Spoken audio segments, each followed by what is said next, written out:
Salut à tous, bienvenue sur TT Rugby. Petit format un peu différent, on n'est pas en direct et on a choisi de faire un petit contenu sur le rugby à 7 tous les deux. Les premiers tournois ont recommencé à Dubaï la semaine dernière. On s'est dit que ça serait top de faire une petite vidéo ensemble sur la finale du tournoi de la semaine dernière et d'expliquer un petit peu les stratégies du rugby à 7 qui est un sport aussi stratégique que le rugby à 15 et avec ses spécificités et qu'on va en détailler quelques-unes là en analysant un match final du tournoi de Dubaï France-Argentine. Un petit mot peut-être sur ce tournoi Antoine.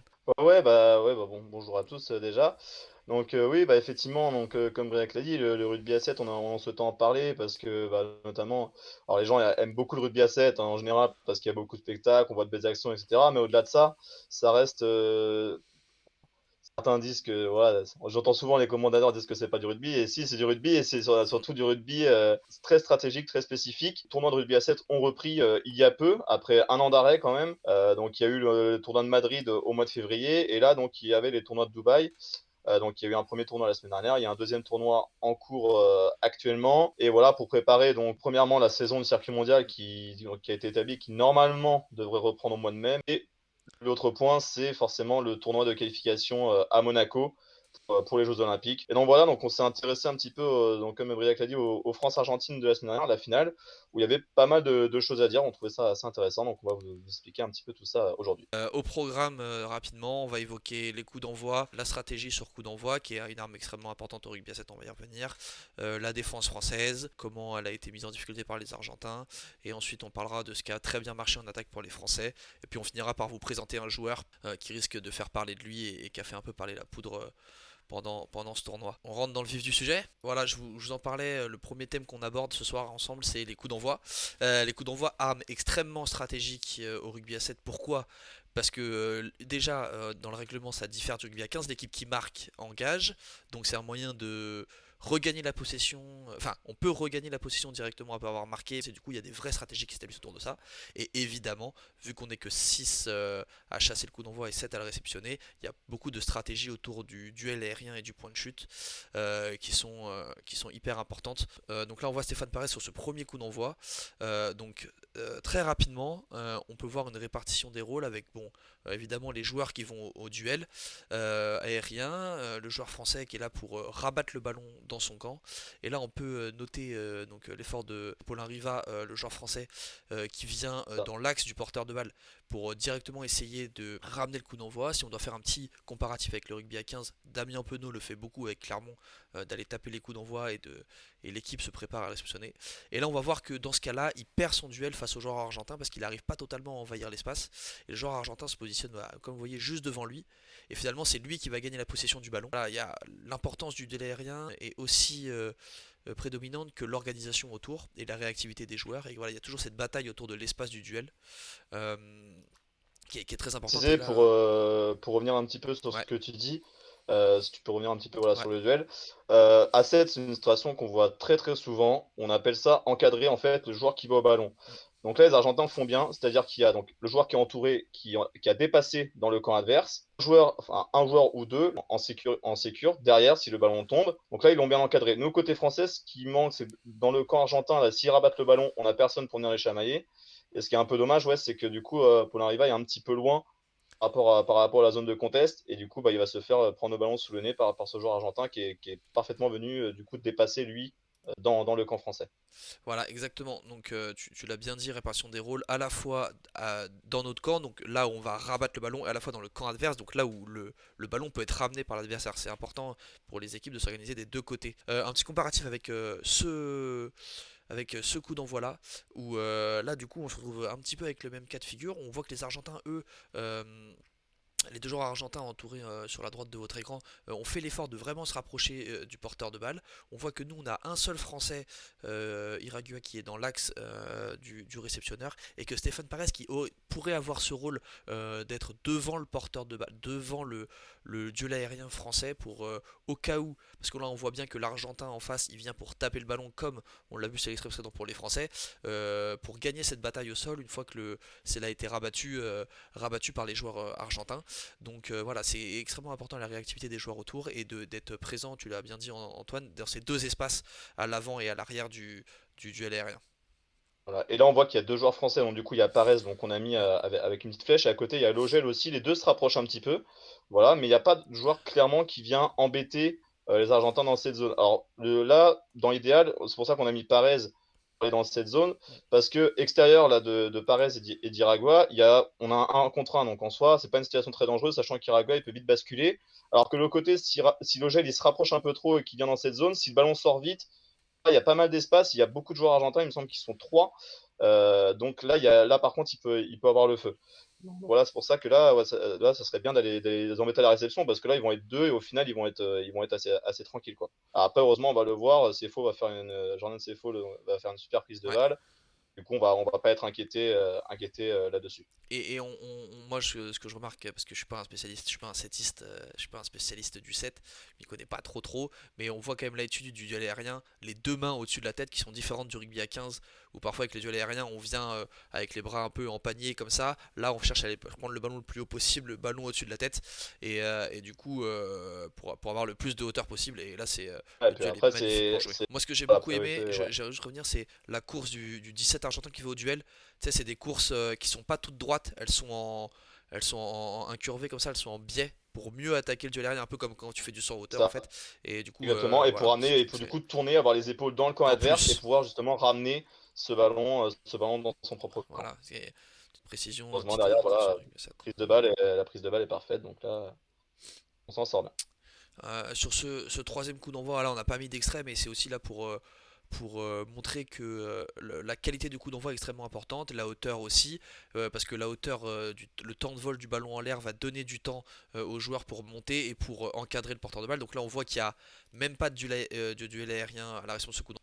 Très bon choix à la réception de Jonathan Angel, si tu Ouais, peux remettre un peu en arrière, qui va voir du coup tout de suite que il a pas le temps d'aller au ouais, contest, le coup et au d'envoi est lieu de perdre trop. son temps à essayer de sauter et notamment de peut-être provoquer une faute, voilà, en touchant un joueur en l'air, il vient très vite à la réception. Là, c'est O'Connor qui va plaquer et Ogel il va très vite être là pour mettre le contest et faire la guerre et tenter de récupérer le ballon. Là, c'est le dernier coup d'envoi qu'on veut vous montrer. Euh, Voilà, là vous voyez extrêmement bien l'attitude de Riva sur tout le coup d'envoi qui vient très très rapidement, grosse réactivité, se positionner devant Jonathan Logel. Et cette fois-ci, l'attitude qui va pêcher un petit peu et qui va coûter un peu cher aux Français, c'est que donc, Joris Simon qui est derrière, là on voit bien Lacafia et Bourawa qui sont quand même en corbeille autour, et Simon qui vient se rapprocher très proche du duel aérien, et du coup qui va se faire lober par le second ballon, par le ballon qui reprend, et du coup c'est tout ce jeu de lecture de trajectoire, de est-ce qu'il faut que je vienne proche pour attraper le ballon au cas où il passe entre les doigts, est-ce que s'il y a une claquette, il faut que... Enfin, il y a tout un jeu autour de ces coups d'envoi, autour de ce point de chute, de lecture de trajectoire qui est hyper important, et on voit que là, si donc par malchance, si on se fait lober et il manque pas grand chose parce qu'il peut quasiment l'attraper d'une main, derrière on se met dans une situation de très grosse pression parce qu'on récupère un ballon compliqué. D'ailleurs, les Français vont s'en sortir un peu miraculeusement avec des petites claquettes un petit peu dans tous les sens, mais ça révèle bien l'importance de la pression sous les coups d'envoi qui du coup peuvent soit mettre la pression très fort sur une équipe ou l'inverser.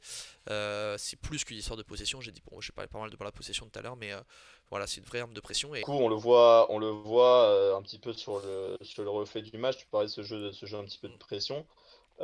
Une équipe en général qui est plutôt à l'aise, qui s'en sort très bien sur les coups d'envoi, c'est souvent elle qui est devant à la fin. Et là, c'est ce qui s'est passé. On a vu que globalement, les Français étaient un peu plus en Ouais. difficulté là, sur les coups d'envoi que les Argentins. Et puis au final, résultat final, 19-7. Ah, Alors là, on va il y a passer une sur petite la. coquille, c'est marqué encore coup d'envoi, mais on passe sur Oui, la défense. c'est Ouais. c'est pas grave. Donc là, on passe sur la défense. Donc là, on est après le premier coup d'envoi. Donc je vais en parler tout de suite. Donc premier coup d'envoi perdu. Et là, première possession pour les Argentins. Donc on va voir dans le premier temps les Argentins, eux ils vont faire, c'est même pas dans le premier temps, ils vont faire ça quasiment tout le match. C'est-à-dire qu'ils vont simplement dépasser le ballon sans trop d'efforts. Nous, ce qui est intéressant côté français sur la séquence défensive, c'est qu'on a des joueurs qui, globalement, sur tout le match, vont être très très réactifs pour se rendre disponibles et se mettre debout. On voit tout de suite là O'Connor qui a plaqué, tout de suite s'est relevé. Et là, donc, du coup, on a tous nos joueurs de la première ligne et 6 joueurs français en fait, qui sont debout, prêts à défendre. Donc ça, c'est hyper intéressant. Maintenant, le bémol qu'on va voir, c'est qu'on a beau être en place, on n'agresse pas, on monte pas. Alors que là, si tu peux revenir un tout petit peu en Ouais. arrière, qu'on est, Ça. on est 6 debout sur la première ligne. Et regardez, on a deux joueurs argentins là qui sont indisponibles, qui sont sur la phase de règle. Donc là, on est à 6 contre 5 ligne d'attaque. Et au final, On ne pas assez, et du coup, il va se passer ce qui va se passer.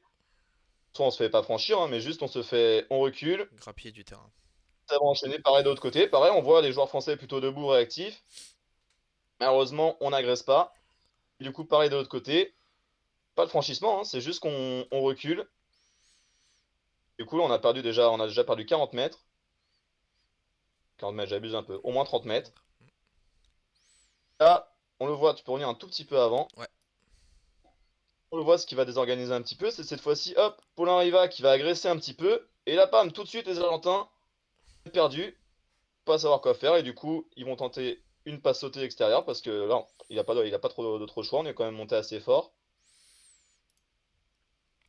Là, du coup, petit arrêt sur image. On a, du coup, une passe sautée, un ballon qui rebondit. Donc, une situation un peu délicate à négocier pour l'Argentine. Nous, on est en place défensivement.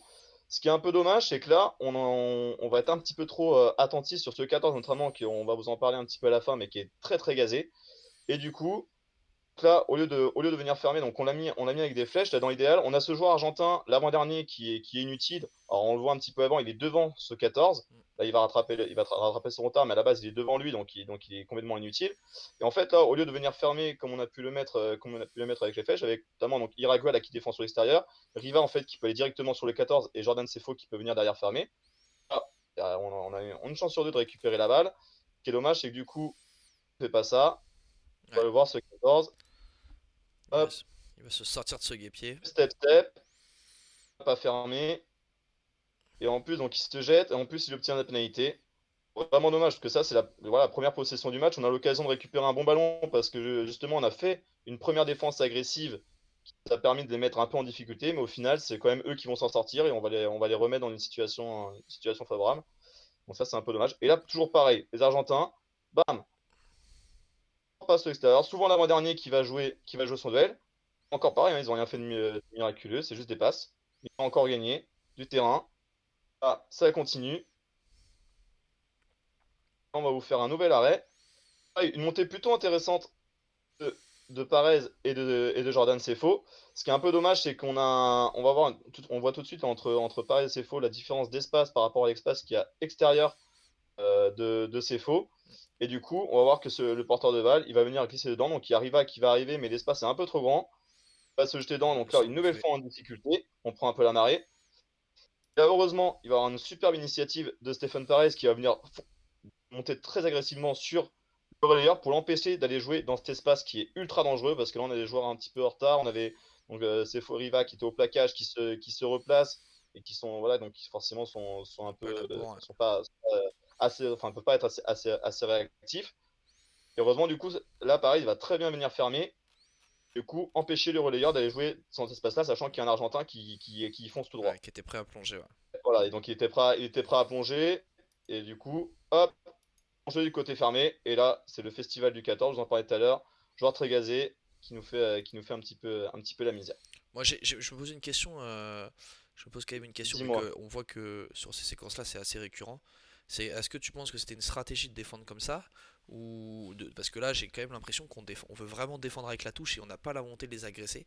Et du coup, le fait qu'on soit très en contrôle avec les épaules orientées vers la touche, tu vois, je pense qu'on le voit bien sur tu vois là, on les voit bien, les trois Français, les épaules vers la touche, bien en contrôle. Est-ce que tu penses que c'est une stratégie ou c'est juste, selon toi, un peu un manque d'agressivité Une ou comment stratégie, ça paraît un peu bizarre, c'est la stratégie adaptée parce que les joueurs argentins, notamment, sont des joueurs très mobiles, Hmm. qui déplacent beaucoup de ballons qui sont assez rapides. Donc si en fait tu fais que les regarder, Tu forcément t'exposes? tu fais que reculer quoi. Hmm. Tu fais que reculer. Alors qu'une équipe par exemple comme le Kenya est un peu plus agressive à venir plus vite chercher les mecs. Donc là en fait tu peux peut-être un peu plus éternant, te mettre un ou deux dessus et les fermer assez rapidement. Là, c'est vrai que là, si tu attends une équipe comme ça, on le voit sur tout le match, hein, et ça a été pareil un petit peu sur le match d'aujourd'hui, puisque les Français ont rejoué contre l'Argentine aujourd'hui. Bon, cette fois-ci, ils ont réussi à l'emporter. On en parlera peut-être un petit peu après. Mais il y a eu plein de situations où c'est pareil en fait, où on est un peu trop attentiste. Eux, ils déplacent, ils font pareil, rien de miraculeux, deux, trois passes, ils mettent un peu de vitesse.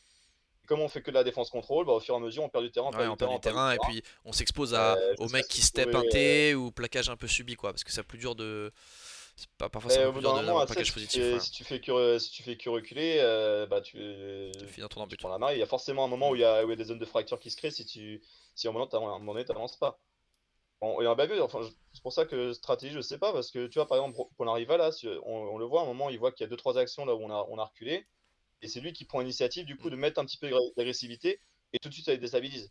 Ouais. Au final, et on va le voir, on a une autre action un peu plus tard, ça va être le même cas avec Tavete Veridamou. Donc là, de franchissement, on suivait bien ce rôle du coup du libéro et l'Argentine va l'expliquer parfaitement. Alors le libéro à 7 pour ceux qui savent pas, c'est un peu comme le numéro 15 en fait à 15, il est là pour couvrir en cas de jeu au pied.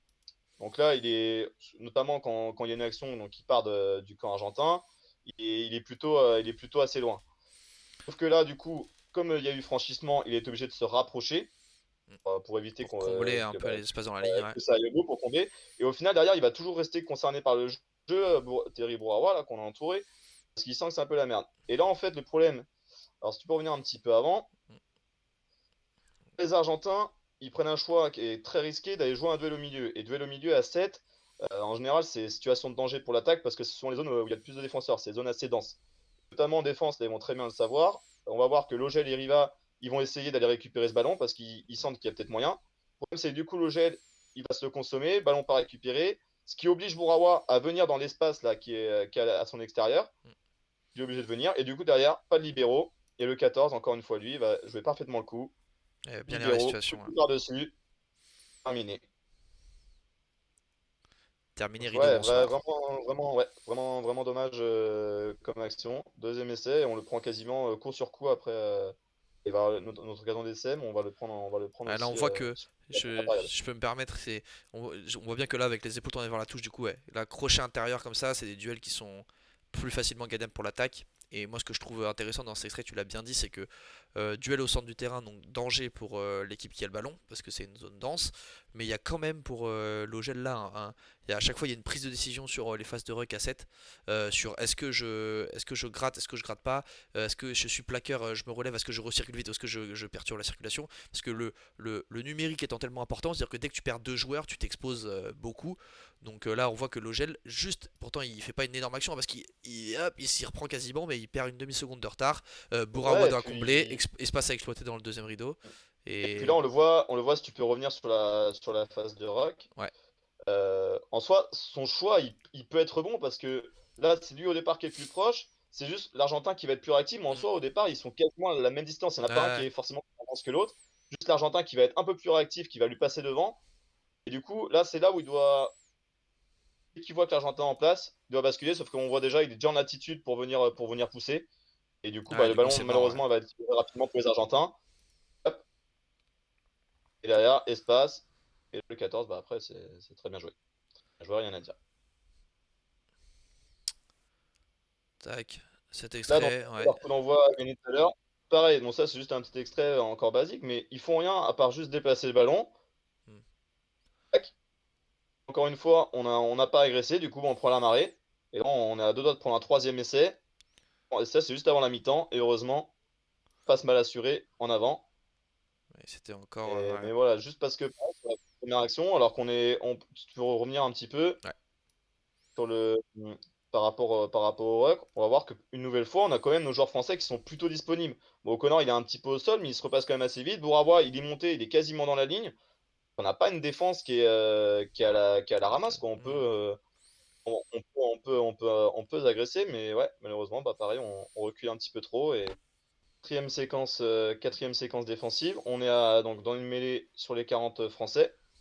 Alors sur la mêlée, on va le voir, quand il y a une situation comme ça, donc le numéro 4, la Thierry Bourawa, donc au départ, il est.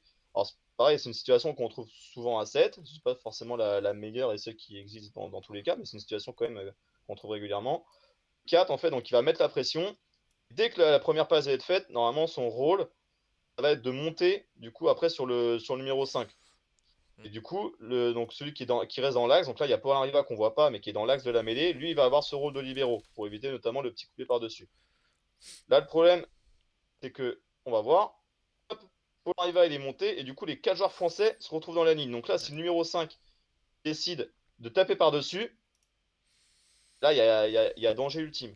Ouais. Alors que là, au final, donc le 8, Gaston Rivo, le rayeur, il est pas concerné. Donc là, on est à 4 contre 3. On est en surnombre défensif. Et par contre, derrière, il n'y a personne. Donc c'est un choix un peu risqué. Et tout à l'heure, on l'a regardé quand on faisait le petit montage. Justement, sur la touche, il y a tout de suite quelqu'un. Alors, à la voix, j'ai pas réussi à reconnaître qui. Mais qui dit fais gaffe derrière parce que bah ouais, il a vu qu'il n'y avait pas Ouais, de qu'on libéro. était. Heureusement, là, il va y avoir une superbe attitude de Tavité. Donc, une nouvelle défense agressive payante.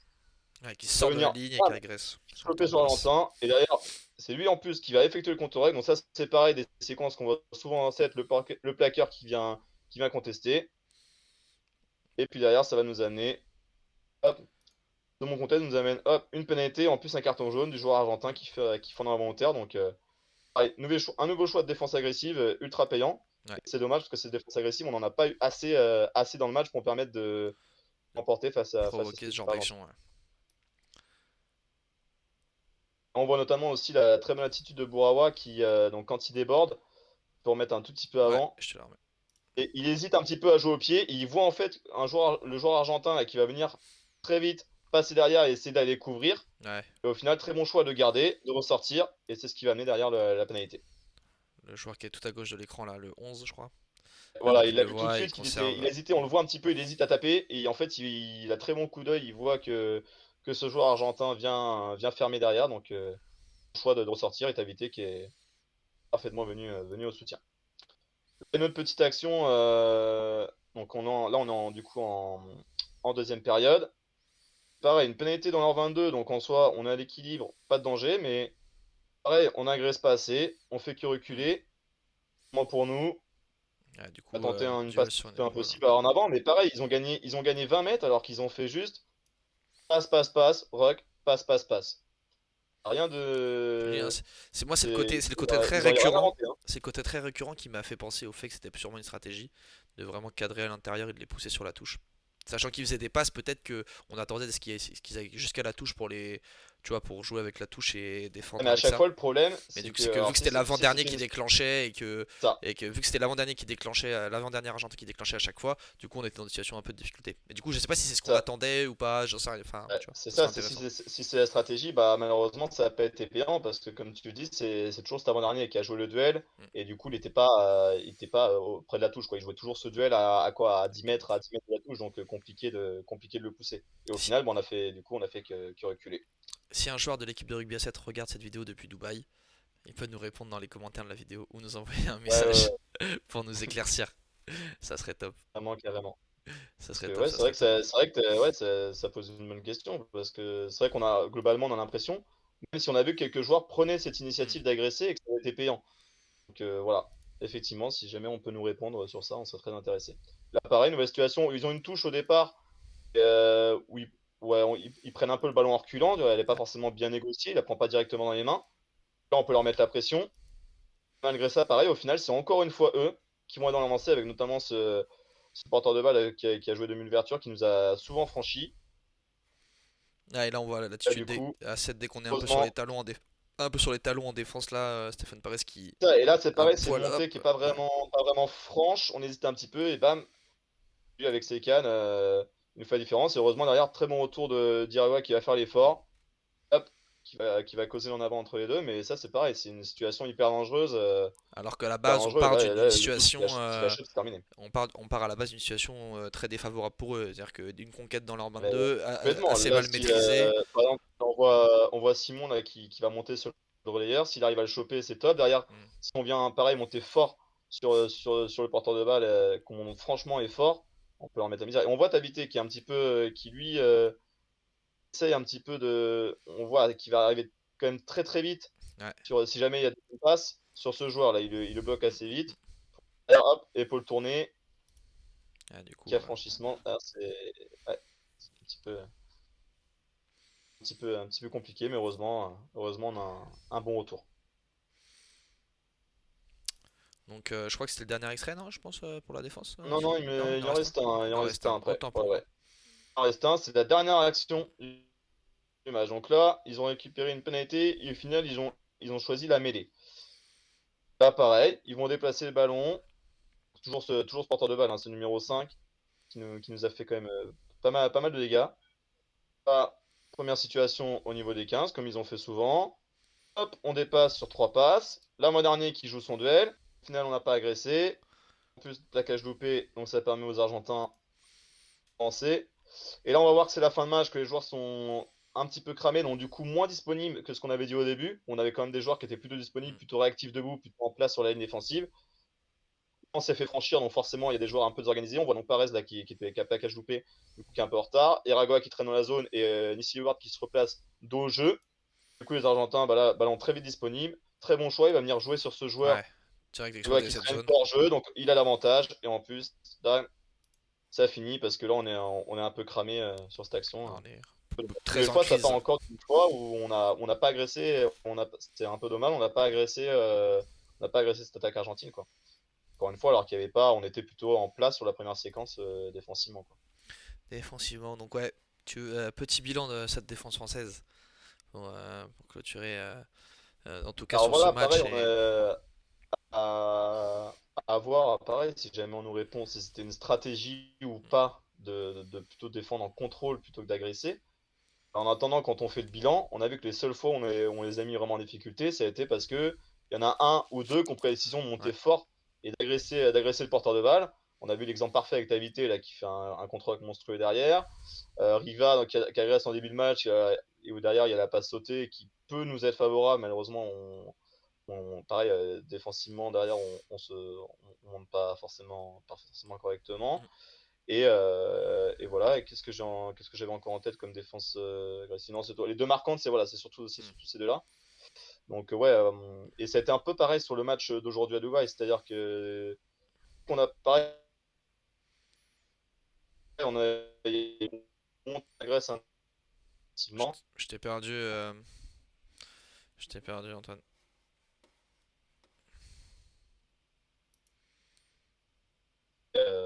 et c'est bon, je vais revenir une nouvelle fois. Je comprends pas pourquoi ça veut, Ouais, je ne touche à rien du tout. c'est possible que ça vienne de chez Et moi. ouais, du coup pour finir, non, non, non, parce que moi, pareil, j'ai l'écran en fait qui se coupe à un moment. Moi, je me vois, genre sur mon côté droit, je bouge encore. Mais par contre, l'écran principal ne bouge Ok. pas. C'est comme ça. Donc en gros, ouais, pour terminer ouais, sur la défense, effectivement, je sais pas si c'est vraiment. On verra, on nous répondra peut-être si c'est une stratégie ou pas. Mais en tout cas, dès qu'on a cherché à agresser, à chaque fois, on les a mis en difficulté. Et c'était, comme je disais, c'était la même chose sur le match Mm. d'aujourd'hui, sur le deuxième tournoi. Pareil, il y a des séquences un peu identiques où on les attend, où on les regarde un petit peu, on monte pas, on les contrôle, on prend la marée, et deux, trois autres séquences où on monte fort, on les agresse, et ça nous permet de les mettre vachement en difficulté. Tout à fait. On bascule de l'attaque à la défense, Et on bascule, de la défense à l'attaque plutôt, et de la défense à l'attaque plutôt avec dans dans ce l'autre match, sens. Ouais. ouais, dans l'autre sens, avec en attaque ce qui a marché pour les Français et comment ils ont mis en danger la défense argentine. Euh, Donc on va voir assez vite que déjà comparé à l'extrait français qu'on a mis en lumière tout à l'heure où tous les joueurs français étaient debout, là on voit qu'il y a un joueur argentin au sol, donc comme quoi ça, on parlait du numérique extrêmement important, Iragua du coup qui exploite la zone très rapidement et qui nous met dans une situation, une belle situation d'avancée. Et vous allez voir que les Français se sont pas résolus à faire que du large comme ont pu le faire les Argentins et ils ont vraiment exploité une faille dans le système argentin assez régulièrement.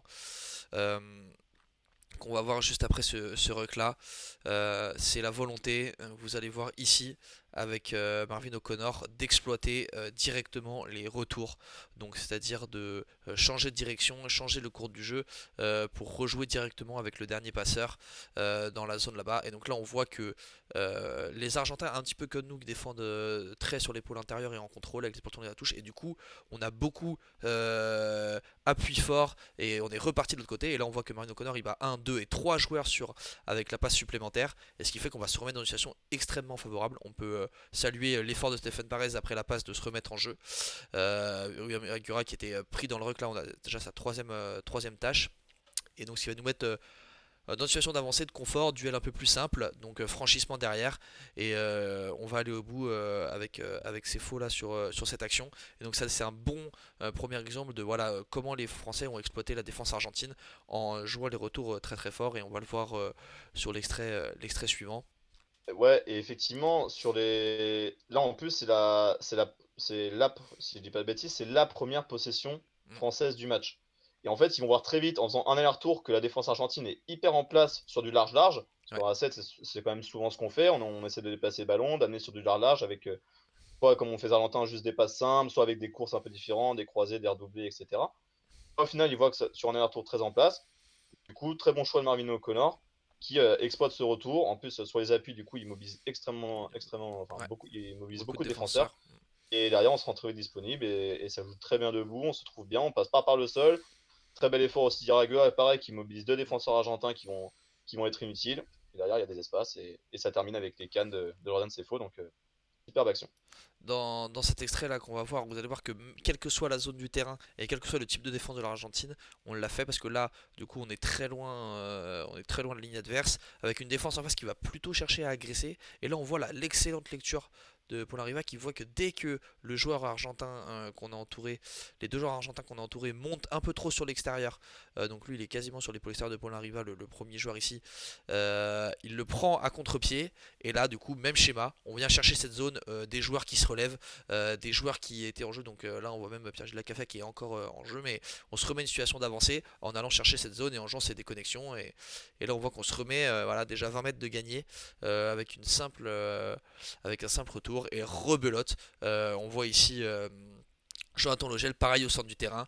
Dès que mes adversaires directs montent un peu trop sur mon épaule extérieure, commencent à dépasser le ballon, je les prends à contre-pied. Et là, on voit que ça a lâché un petit peu à l'intérieur côté argentin. Nous, on a très très bien rechargé. Et on va se mettre encore du coup, une très grosse situation, enfin une situation très favorable avec un franchissement et quasiment une passe décisive, malgré que celle-ci soit très largement en avant.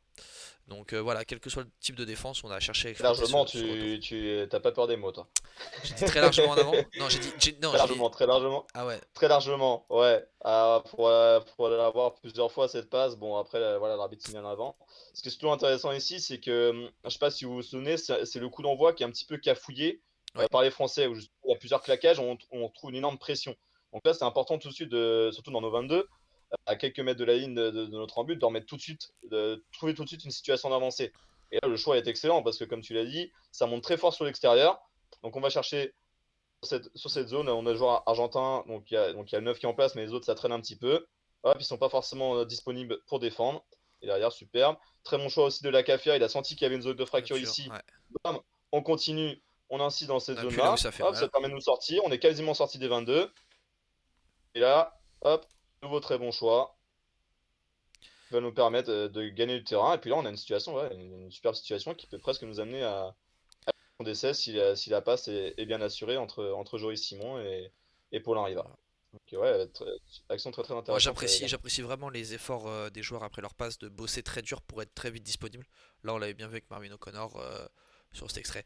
Un cas de figure légèrement différent, enfin qui applique le même principe, mais du coup on part d'une phase de jeu un peu différente. Du coup on part d'une pénalité où là il y a l'enclenchement est prévu par les Français. Ils ont préparé la combinaison à l'avance et on va voir qu'ils vont chercher à exploiter exactement la même zone avec Marvin O'Connor ici qui bosse sur les appuis, qui vient croiser avec Paul Riva. Donc c'est exactement l'espace qui va viser avec la flèche. Et on voit Simon qui du coup était prêt à son extérieur pour venir plonger dans l'espace suivant. Et du coup ce qui est intéressant c'est de mettre en lumière comment Marvin O'Connor, avec le travail d'appui et de changement de direction, là à ce moment là il fait lâcher un petit peu le 15 qui lâche à l'intérieur et cet enclenchement est sûrement prévu pour exploiter ça. Qu'une fois qu'on avait choisi un côté d'attaque, il a tendance à lâcher. On voit bien que le 13 et le 15 argentin là ont plus vraiment des études de défenseurs et se font surprendre. Donc voilà, là, le 13 est très très loin. Et donc du coup on a une très très grosse situation de franchissement que malheureusement on finit pas. Parce que peut-être que le petit défaut de cette situation de ce petit enclenchement sur pénalité là, c'est qu'on n'a pas de course de soutien prévue après le franchissement. Donc soit on marque, et dans ce cas là c'est un peu qui tout double, soit on marque, soit là on est très isolé, et dans ce cas là pour garder le ballon en vie et pour garder la possession c'est encore plus compliqué. Mais voilà, quelle que soit la situation, c'est de monter des Français d'exploiter cette zone dans les retours. Et enfin, je crois que c'est le dernier extrait, si je ne m'abuse. Ça, Euh, ça c'est le dernier extrait. Où là, cette fois-ci, voilà, on va montrer pour une fois un exemple de là où ça marche un peu moins pour les Français, c'est quand on n'a pas appliqué cette stratégie du retour. Alors que là, déjà, bon, même si sur la qualité de passe c'est difficile, vous voyez qu'à l'intérieur, quand les passes sont larges, ils ont du mal à les couvrir. Et du coup, on va se casser un petit peu les dents là sur la défense argentine sur cet extrait. Vous allez le voir, on va enchaîner plusieurs passes sur la largeur sur le temps de jeu suivant. Et c'est qui va provoquer une des pertes de balles.